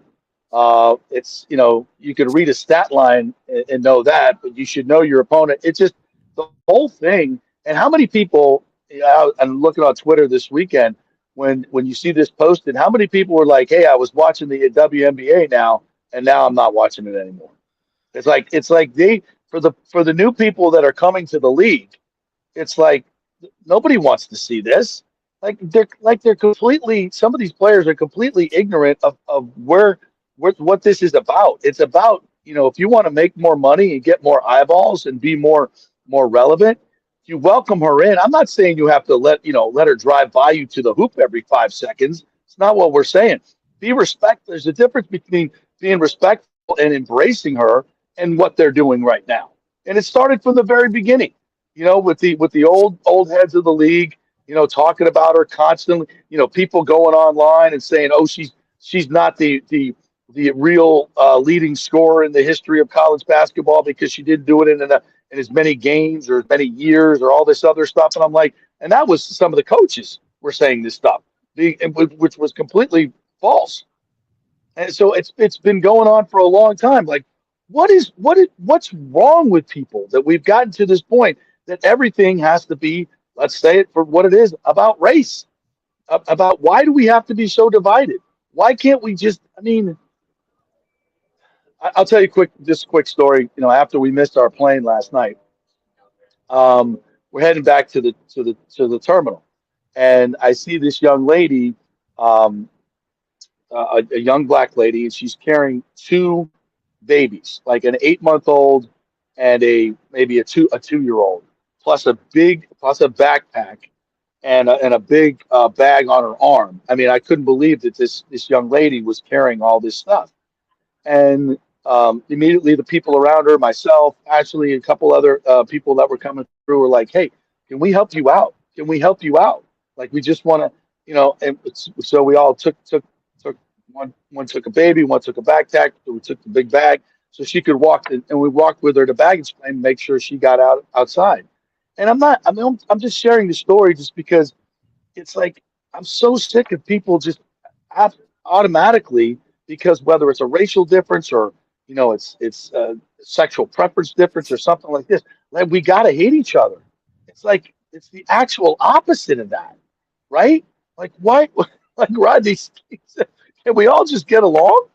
Why? It's like, what? And I think so much of this is it, it's been indoctrinated into our society that we have to hate somebody that's a different color or a different sexual preference or a different anything. And it should be exactly the opposite of that. And we should all just be showing incredible kindness, especially in these times, and open mindedness. And this just tinges to me of how can the players in the sport see this phenomenon that's coming into the league? And is she the best player? Hell no, she's not the best player. Is she going to be the Michael Jordan of the WNBA? No, she's not. She's not. There's a bunch of players that are better than her right now, but maybe she grows into something. Michael Jordan didn't take over the league as soon as he got there either. Okay. Neither did Kobe. They all struggled for a while. But to not embrace her and to not, try to, I mean, they're doing the exact opposite of that. And it's such a bad look. It's such a bad look for the league. It's a missed opportunity for the league. And if it doesn't stop, I don't know where this goes. I don't know where this goes, but it's not good. It's not good. Yeah, it's certainly not. And I feel bad for her, Caitlin, that is, because she is kind of at the subject of all these discussions that just for the life of me, I just can't figure out why we're having these discussions, like you kind of mentioned, in regards to a basketball player coming to a league, and she has to be at the subject of that. And it's not like, it seems to me that she's steering clear of all of it, which I would absolutely advise. She's just going through it, and she's playing, she's taking it. You don't see her complaining about it, which is probably the right approach to take, to be honest with you. And it seems by everything like she's really gracious in how she speaks about, the players in that league. It's not like she was coming over and she was like, "Yeah, I'm going to light them all up for 30 every single night." Like, Right. that's my point. It's like, that's my thing. It's like, I don't see where, like, what she has done personally to warrant, the jealousy from some players. And again, it's not all players. It's just there's some players in this league that seem to be a little insecure that she's coming to this league with all this fanfare and with all this media attention, and they can't see how great it is for the league and how it's going to be good for them in turn, and that there's going to be other players that come along that are also going to turn into superstars just like her. She's not going to be the only one. She's just the gateway to it. Like, it is what it is. Not every league is fortunate enough to be like the NFL or the NBA where you come into the league and you're a star immediately and everybody loves you and we all want to watch. Like, it just doesn't happen. You don't see this. You don't see this in the NBA or in the NFL or Major League Baseball. I mean, do you? I'm sure there are examples of it. You know, I think Bryce Harper got a little bit of it when he came in, but that's because I think he was a cocky jerk. You know, and now he was a little unlikable when he got into the league. Right, exactly. But other than that, I mean, I'm trying to think on a football standpoint.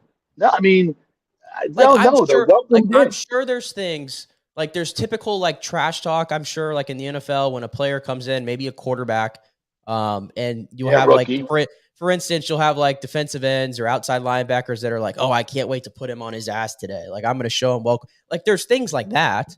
I'm sure that take place. Like you don't think like insert defensive tackle or outside linebacker for Green Bay is ready to take a shot at Caleb Williams, like or even Brady, for example. You didn't think outside linebackers were salivating when they got to take a free hit at Tom Brady. Like, 100%. Of course, that stuff happens, but again, that's in the context of the game. Like I don't think they were taking liberties necessarily. What I saw on the court on Saturday, from my vantage point, that's not a basketball play. That's just straight up, I'm going to be a bully here for no reason. Right. And then what happened afterwards just reinforced what's going on here. Right. And the actions it has nothing to do with basketball. It's about jealousy, and it's tinged, and it's a really bad look. It's a really bad look. And you would hope, especially with what's going on in this country right now, that they could be a beacon to welcome her in and show that, you know, we're all on the same team here, because they are on the same team there in terms of the league's popularity. And this is a really, really bad look in a situation where they could be. I know that probably the answer to this is because her popularity is just different, but like, I don't recall this happening to like a Sabrina Ionescu who came in with some fanfare. Or you know, a Breanna Stewart. Like I don't recall this. Look at the other girls, Cameron Brink and Angel Reese, and all of these new girls that are coming in that people know of because of their huge popularity in college. And I don't see them getting the same treatment. Although I saw Angel Reese get thrown down. No, she got absolutely thrown down like crazy. What was it, 2 weeks ago? But but that was more in the run of play. It wasn't, as you mentioned, a cheap shot. Although. Maybe it was a message sent. I don't know. It's a bad look. It's a bad look, and I don't know how this ends, and it doesn't look like it's going to end well, to be quite honest. We're set for the finals, but for the 5th straight year, a team from Florida is in the Stanley Cup Finals. How about that? How about that? I mean, I told you I wasn't rooting for Florida, though. I know everybody was like putting on their Florida Panthers jerseys for this series against the Rangers. I think Florida is by far the bigger rival for the Lightning than the Rangers are. But if you're into that sort of thing, 5 straight finals from the state of Florida, go right ahead. I will say it is funny. I've seen all these different articles being written from all these Canadian outlets over the last few days, and they're like talking about the whole state income tax thing in the state of Florida. And is this proof that it's time for the NHL to step in and change the rules or something? And I mean, they're having a meltdown because their beloved Maple Leafs just cannot get this far, and all the teams Perhaps from the state of Florida do. And they're perhaps they should take that up with Justin Trudeau. I mean, goodness gracious! You got a problem with your excessive taxes in Canada? Take it up with Justin Trudeau, not Ron DeSantis. The Canadian, mostly the Toronto market, has to be the most sensitive. Just media market, one of the most sensitive media markets I've seen.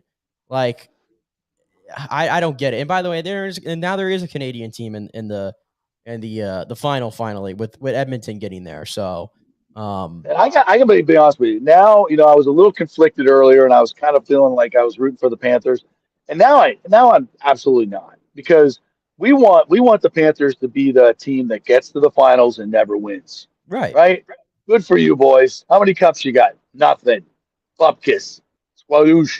Correct. That's Now, what we want. do I think they're going to win the finals? Yeah. No. Edmonton, no.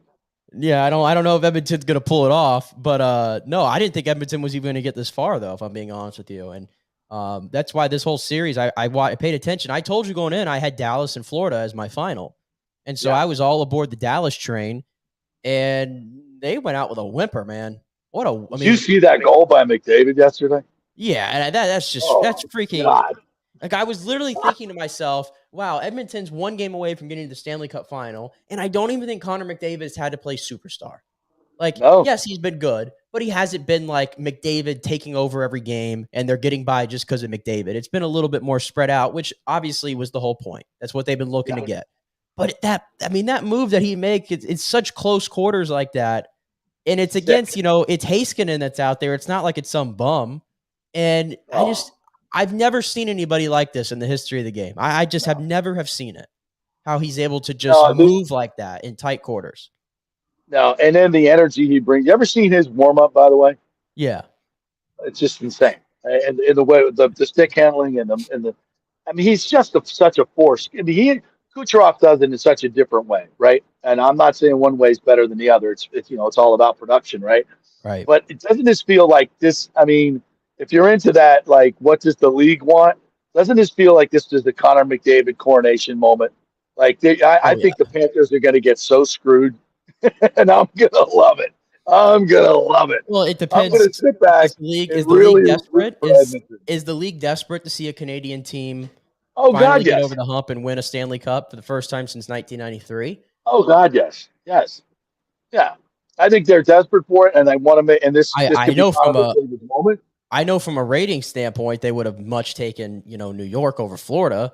Oh God! Now that hasn't helped. The last 5 years, 5 Florida teams in the Stanley Cup final is not exactly great for ratings, and certainly not for Florida being there for a second straight year.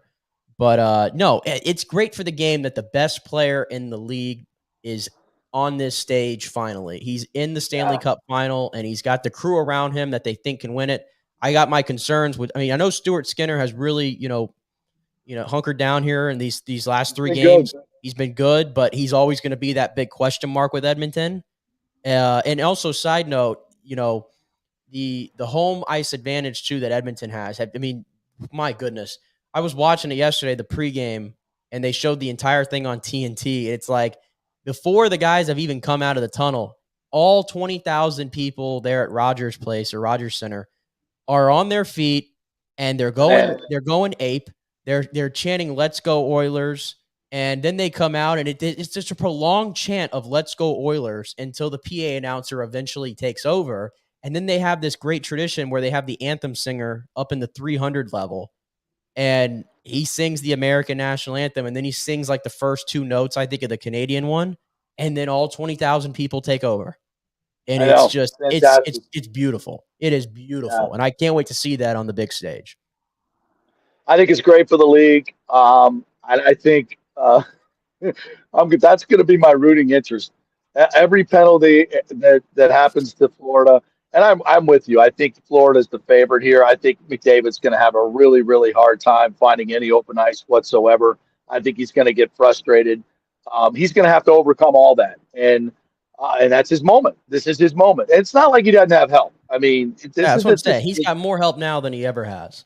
Exactly. This is an explosive team with Draisaitl and all the guys that they have. I mean, if anybody can beat Florida, this is the team that can do it, I think. Yeah. Don't forget it. No, I was going to say for 3 straight years too, just in terms of style of play, going from Tampa, Colorado, Florida, Vegas, Edmonton, Florida, just from an entertainment standpoint of the brand of hockey these teams play, we are completely spoiled. The amount of speed that's going to be on the ice between these 2 teams. Crazy. All right, quickly, we've got the final in the NBA. Oh, by the way, none of this stuff starts for like 7 weeks.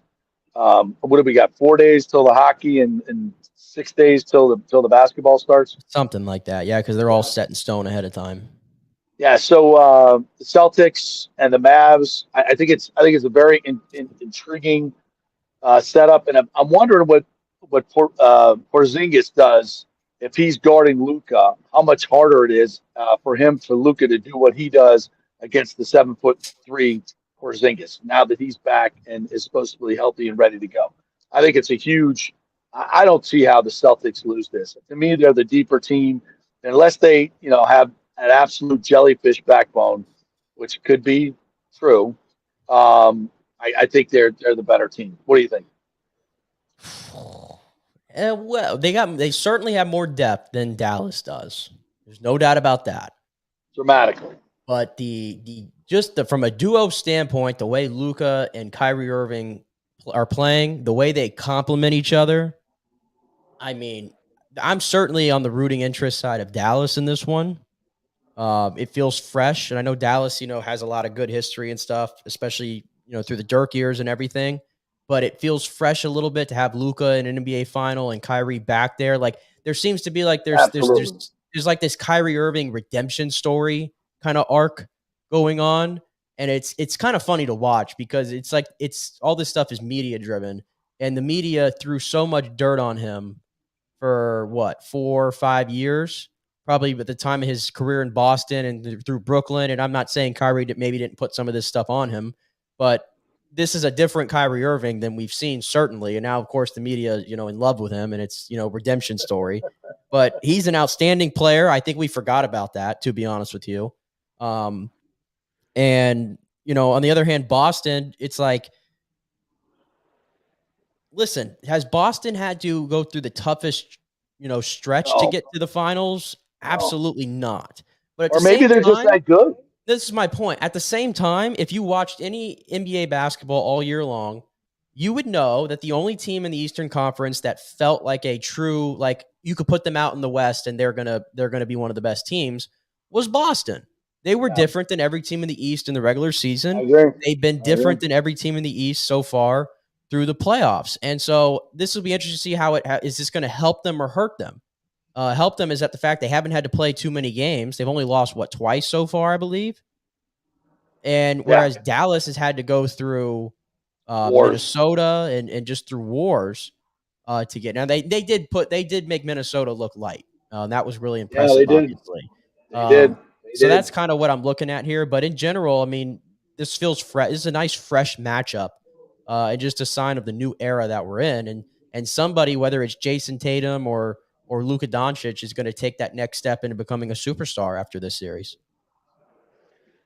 Should be good. 2 finals that have really good storylines. I'm here for it. FSU rolls through their regional in baseball, undefeated. So they had a big weekend for them, taking care of UCF. Sorry, buddy. And Stetson. Who else was in that region?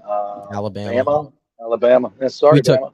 UCF took care of them early. It's okay. Thank you for that. It's okay. Alabama. They've got. It's gonna be a little different fandom for the Roll Tide people here for the next few years. But so FSU was through, and the Gators are in the semifinals in the softball.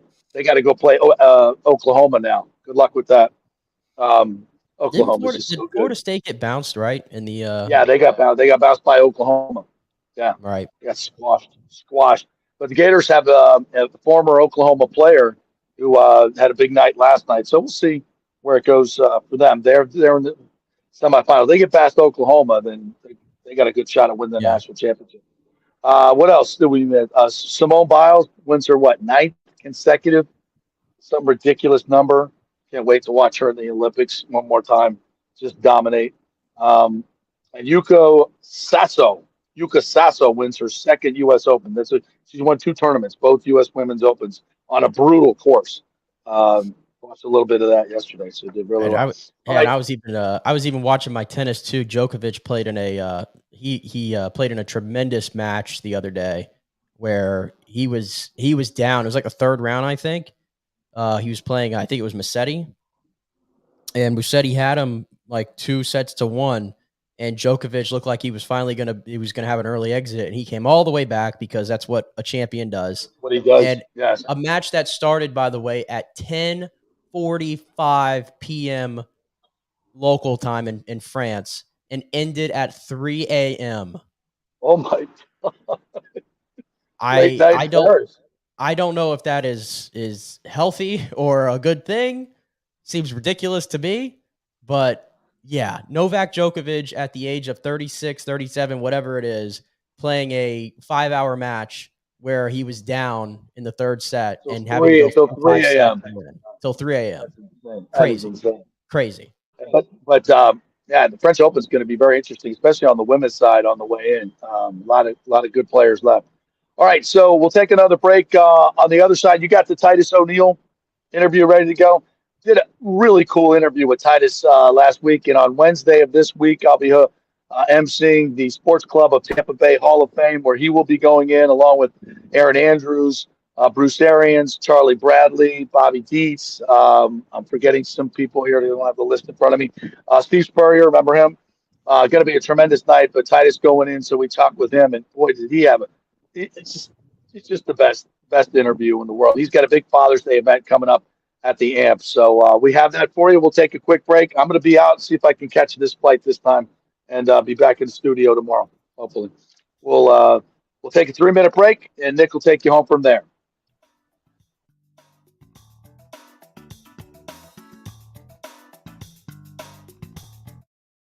JP here for the Jeeves Law Group and my man Scott Jeeves. If you're going to hire an attorney, do you want some guy looking for a quick settlement and a quick buck, or do you want an attorney with some chops? Scott is a board-certified civil trial lawyer and a certified circuit court mediator. Been practicing in the Tampa Bay area for over 30 years. He is a peer-reviewed AV preeminent rated civil trial lawyer. They just don't hand out those classifications. He's been the lead class action counsel on many complex consumer protection cases and has handled hundreds of serious personal injury cases. He's dedicated his career to protecting injured victims and is committed to vigorously representing you. We're local, we're trusted, and we get results. Personal injury and personal attention. Call for a free case evaluation. That's 888-9-JEEVES. That's 888-9-JEEVES. The Jeeves Law Group. All right, this is for all you guys who don't want to go to the gym and do 5,000 crunches. At Bay Area Modern Medical Center, you can get on the new True Body machine where you can reduce fat and tone up your muscle. It's like doing 54,000 crunches in just 15 minutes. Define your body as you see fit. True Body offers personalized muscle stimulation that delivers the equivalent of those 54,000 crunches in just 15 minutes. Just get in touch with them at Bay Area Modern Medical Center, BAMMC.com. Chris Lugo and the team over there will set you up on True Body and get amazing results. Non-invasive with comfortable and little to no pain and zero downtime. You can isolate and target those areas that you want to improve and treat multiple areas simultaneously. It's an amazing machine, so check it out at Bay Area Modern Medical Center, BAMMC.com. With over 34 years of producing small and large events, Extravaganza Productions is truly a Tampa treasure when it comes to creating some of the very best events in Tampa and all across the United States. I've worked with them at the Florida Sports Hall of Fame inductions, the Warrior Games, which was an Olympic-sized event spread across all of Tampa Bay. They are the very best, from small meetings to exceptionally large corporate conferences to galas, fundraisers, sporting events, grand openings, whatever you want. Team EPI has an extremely talented staff of designers and show producers that develop extraordinary events fueled by the visions of their clients. You can reach them at their Tampa headquarters at 813-621-4700 or go to extravaganzaproductions.com. Let's go! Right now, back to the show on FanStream Sports. All right, welcome back here on a Monday edition of the JP Peterson Show. Nick Getty's here live from Tampa. JP was here with us for first hour and a half of the program today, live from Nashville. He had to do the show today because he had a little flight issue getting out of Nashville last night, but was still kind enough to join us this morning from the rooftop of his beautiful hotel down there. But now he's got to go catch a plane, so I'm going to take y'all home to the finish line here. And as he teased there, we're going to play this our interview with Titus O'Neil from last week. Obviously, WWE superstar, former Florida Gator, and a great ambassador for the Tampa Bay community. So here is the interview that JP and, of course, Peter Blake conducted with Titus last week for those of you who missed it. So here it is. All right. Without further ado, let's bring in the man of the hour. He is, he is absolutely one of the greatest wrestlers in the history of the game. And as far as I'm concerned, in 2020, he was given the WWE Hall of Fame Warrior Award for his philanthropic duties here in Tampa, Florida. He was also given the incredible honor of having a school named after him. He is a wrestling champion. He is a tag team champion. And one of the greatest dudes and most inspirational stories you will ever meet. He is the great Titus O'Neil. Welcome to the show, my friend. How are you? I'm great. How are you? Good. Congratulations on so many awards. But now I think a very, very special one as the Sports Club of Tampa Bay welcomes you into their Hall of Fame. And a guy that has done so much good for so many in Tampa, Florida, and Tampa Bay. This is your home. This is your Hall of Fame, and damn it, you deserve to be in it. And now you are. Congratulations. Thank you. Yeah, I'm extremely honored and excited actually about the evening that's ahead of us in 2 weeks. It's being able to go in with a man who I have a tremendous amount of respect for, coached me at the University of Florida, Steve Spurrier. Yep. Unretired his number so I can wear his number 11.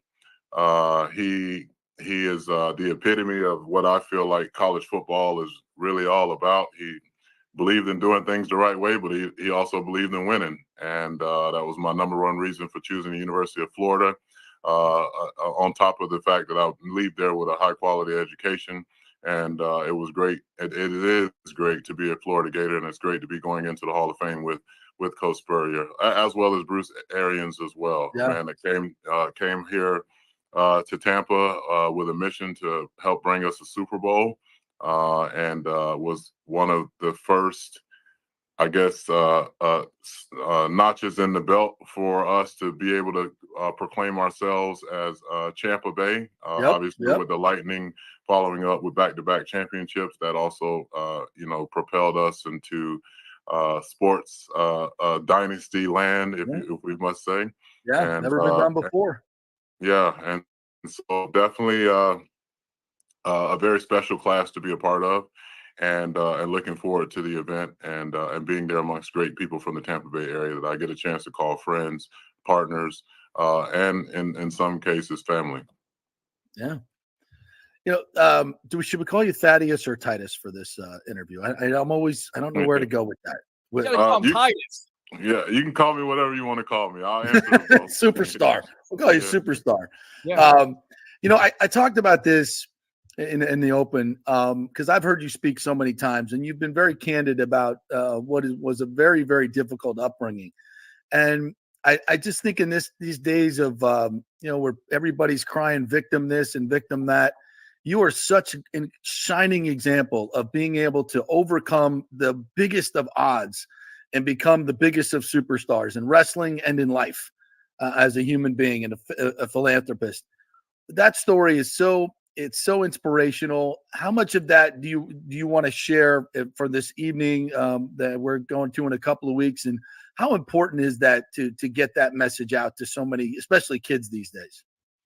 Well, I'll never negate the importance of someone's trauma and being addressed. Yes.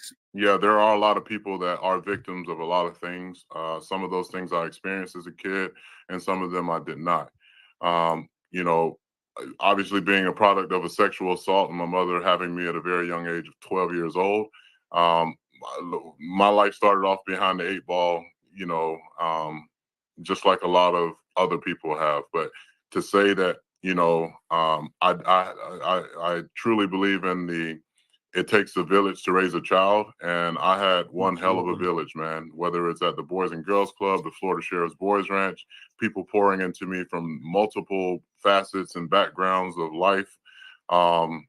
And they were all great people. Some of those were Republicans, some of those were Democrats, some of those were Christians, some of those were Muslims, some of those believe in that they were atheists, and it never, it never shaped the way I think about people and about life in general. I think people are people, and you're not going to agree on any and everything, but one thing I think we all can agree on is that you should be a great human being. And my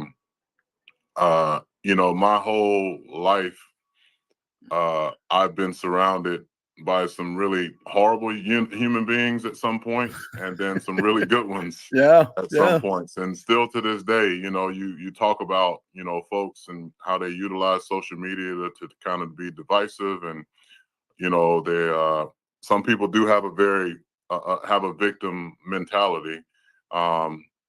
And some people are in situations where they don't have good people around them or good situations around them, and they truly are victims. And they need to be helped. And that's why your message of unity is so important. I can't stress that. I don't mean to interrupt you, but your message of unity has been one that just really resonates with me. And I hear you continue on that theme and why it's so important to you. Yeah, Oh, there we go. Well, it's live television, so that's what you get here. So. We can't. You think you're muted? Yeah, we can't hear you. We can't hear you, partner. Yeah, let's see. Maybe just come back in, go out, and then come back in again, and we'll restart. Yeah, we can see you. I'll text them. We can see you, but we can't hear you. Yeah. Let me try this and then try this. No, it's not working. So that's on his end. It's not on ours. So, all right. All right. So just tell him to come back in, and we'll go ahead and we guess the sound. I don't know what it is. So, all right. Let's we'll do that. We'll do that. We'll come back here.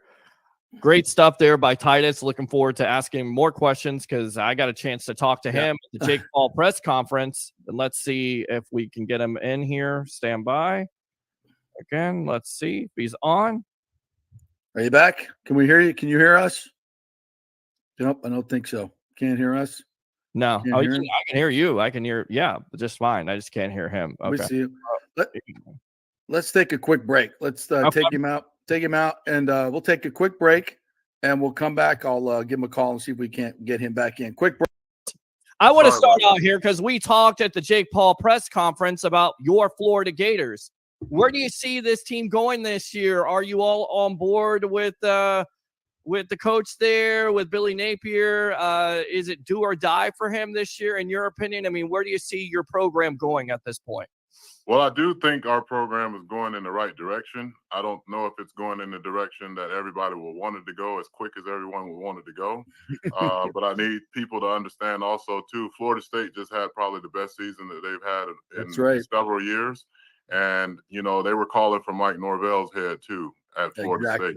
Exactly. And so, those guys have been working extremely hard, bringing in very good recruiting classes, working really hard in the transfer portal. But at the end of the day, it's really going to come down to metrics and wins and losses. I'm not one to determine anybody's fate as to whether or not they will retain their job or not retain their job, but winning always heals a lot of wounds. And I believe that people may be pleasantly surprised with how the Gators do this year. I'm not even going to act as if I didn't look at that schedule and say, holy crap, It's brutal. We're in for a wild ride. But I do think that they have some great pieces there, and my prayer is that they do get it together, because I do think Billy Napier is probably one of the best human beings I've ever met. I do love the way that his philosophy. He's a very consistent coach in regards to how he is as a person. What you see is what you get. And I've seen him manage people, and that's one of the great skills of any head coach, is being able to manage people. And you don't see a lot of off the field issues going on up there at the University of Florida right now. So when you look at all the positives as opposed to the negatives, I think that the positives outweigh the negatives in a great deal. But at the end of the day, it is about winning football games. That's what he's hired to do. Put us in position to not only go to bowl games, but win bowl games, as well as continue to reach this Gator standard that was reached years ago, starting with Coach Spurrier and then continued with Urban Meyer. And, as we all feel at the University of Florida, you should be able to win here. If you can win at Georgia and you can win at Florida State, you can win at Alabama, you should be able to win at the University of Florida too. And so that is something that should be expected. And I think is expected by a majority of the Gator Nation. And I know that it's expected of the coaches as well. They wouldn't put in the hours that they put in. And do. I've seen when people have kind of thrown in the towel and given up, and I have not in one way, shape, or form seen that with Coach Napier and his staff. Well, that's one hell of an endorsement for Coach Napier. And I agree with you. I've said this on my show many times. You guys, the Gators would be nuts to get rid of him. And this year, it may be a 4 or 5 win season. If they make that mistake, they will regret it. I'm telling you, he is recruiting his ass off. This portal class that he just brought in, outstanding. And he's got a young player there that you might know pretty well too, right? Your son is now a Florida Gator, right? How cool is that? Yeah, my son and my nephew, Miles Graham, who started in January. Oh, that's true. Yeah, Ernest's son. Yes. Yeah. So I'm moving my son actually into his dorm next Monday. How cool is that? So, how cool is that as a dad? Come on. Yeah, it's awesome. I got one at UCF, and then my other one will be at Florida, and they both will be playing against each other. So that's I wouldn't say it's a house divided. My degree is from the University of Florida, but I do have lots of love for UCF. I think Terry Maher, I have so much respect for him as an athletic director, and Gus Malzahn as a head coach, and my son is happy there, and they're doing things the right way as well. So you can't, as a parent, I can't be more prouder of either one of my sons. And then my daughter is going to college this summer to play at Oakland University. So I'll be an empty nester. All my kids are Division I athletes. How about that? And so I'm definitely a proud father. Hi, let's talk about WrestleMania 40. A lot of great success there, social media records broken. And I also want to know, can you put in to get WrestleMania here in Tampa? And because it should be a permanent spot. And then on top of that, you need a roof. Yeah. How exciting is it to work with Dwayne "The Rock" Johnson there, the final boss? Obviously, Dwayne "The Rock" Johnson, the final boss, brings a lot of excitement in any project that he ever is a part of. Yeah. Wrestling is in his veins. It's in his blood. It's what got him, the opportunity to do all the amazing things that he's doing, and to see him back not only as an on-screen talent, but also as one of a member of the board of directors, and helping Nick Khan and Paul Levesque, Triple H, and making this transition from one stage of an era of wrestling into the true Paul Levesque area, where you could definitely see his fingerprints kind of all over everything. You see the NXT talent that have been brought up over the last couple of years, some that were released that brought back, and it's just this. It's this kind of resurgence of energy, not just because the locker room is different. The business is different. And a lot of that has to do with the leadership of Nick Khan and Paul Levesque, but there's definitely no question that Dwayne "The Rock" Johnson, who now owns his name, The Rock, is probably the biggest, succession move ever. But it's, in regards to getting WrestleMania back here in Tampa, Rob Higgins and Claire Lessinger and that team, great job. with Team Tampa Bay, they work hard to bring events here. They worked hard to get Royal Rumble here. which was a huge success for the company as well, huge success for the Tampa Bay area. And I would not doubt that Tampa would be in the running for another Big Four, whether it's the SummerSlam or other. But now, we got some stiff competition because the foreign crowds have clearly cemented their space and place in an opportunity to receive one of the Big Four pay-per-views. Ooh, they're going overseas? Yeah. I Wow. mean, we had WWE Backlash over in France, and it was truly one of the most electric crowds. And then you think back to in the fall of last year, we had a pay-per-view in San Juan, Puerto Rico, and that place was amazing. Two just passionate crowds that don't get WWE in their regions all the time like we do in the States. And so while I love the fact that we can sell out stadiums in the U.S., I definitely am interested to see how we do. I know how we will do. We will do excellent overseas, and I know that London has made their play for WrestleMania. Saudi Arabia has made their play for. They got a little bit of money. Yeah, so we'll be in Saudi Arabia in a week now from now. With King of the Ring, and so there's no question that this is, especially with the merger of TKO and UFC now with Endeavor, we just have a bigger global platform and presence. So we have to abide by that, in regards to doing that. But there's no question that Tampa is a special place for our company. It's a special place for the history of wrestling in general. And I could foresee us having something brought back here, whether it be Survivor Series, WrestleMania, Royal Rumble, or any other pay-per-view that we may have, because it's a special place for wrestling and for our talent. You talk about the history of wrestling, of course. You have Dusty Rhodes. Cody Rhodes is able to finish the story. First, what did you think of that whole storyline versus the Bloodline? And then talk about Cody Rhodes and, his ascension to the top of the wrestling world.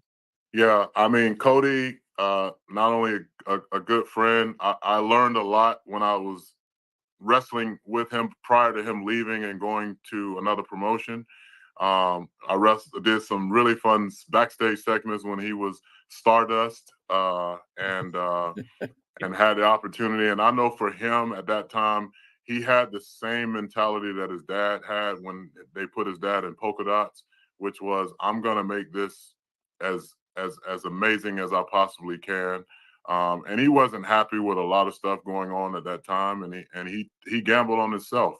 And when you fast forward it now to him being our champion, our top champion, and seeing, the route that he had to take to get there and who he had to go through to get there to where he is right now, it's amazing. And so the tears that not only myself and other people probably shared that night were definitely tears of joy.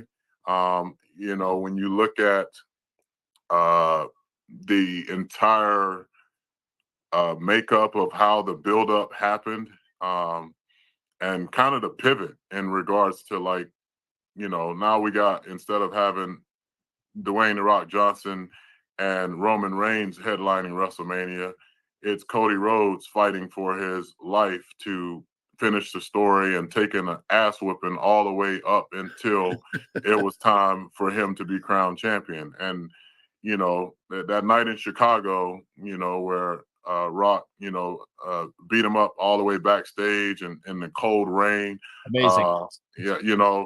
Just cinema at its finest. Yeah. And to see it all wrap around and having his mother there and his family there and his wife there, and seeing that moment where everybody that has something to do with his past and his present be in the ring and celebrate with him, was definitely a beautiful moment for wrestling in general. And I feel like it'll go down as one of the greatest stories to ever be finished at one of our WrestleManias. And WrestleMania 40 was special because of that story.